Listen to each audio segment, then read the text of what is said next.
Hi all, good afternoon. It is just coming up to 5:30 on Tuesday, which is the 24th of March. So just when we thought that this situation wasn't really affecting the courts, you can think again.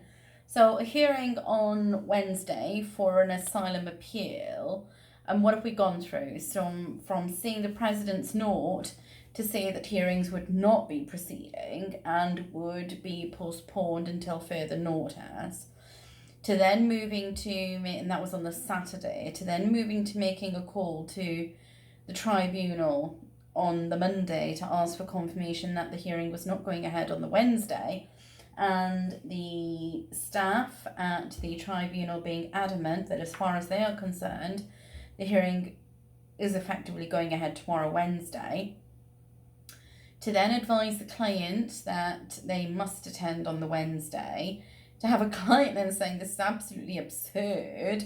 We're very scared to even go out of the house given the current guidelines. How can we be expected to go to court?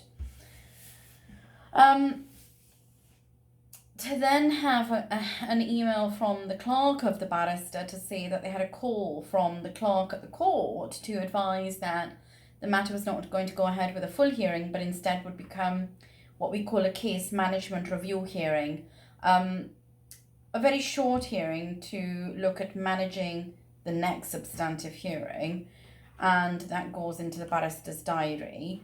And then finally, now to have received an email from the barrister himself to say he had a call from the clerk at the court to advise that the hearing would not be going ahead tomorrow, not even a little management hearing, as no judges will be coming into the court. And I think that's very interesting because there's conflicting advice going on here.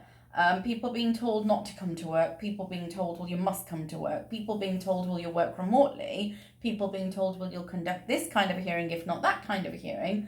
And the situation it creates is a complete lack of certainty, and a lot of confusion when the entire court process is very daunting in itself for a person to go through, and then to be facing all of this at the same time. So really some clarity is required. And why should judges at the end of the day be putting their own lives at risk by coming into a room, albeit it might be remote and you might simply have 2 or 3 people? It's risky in itself.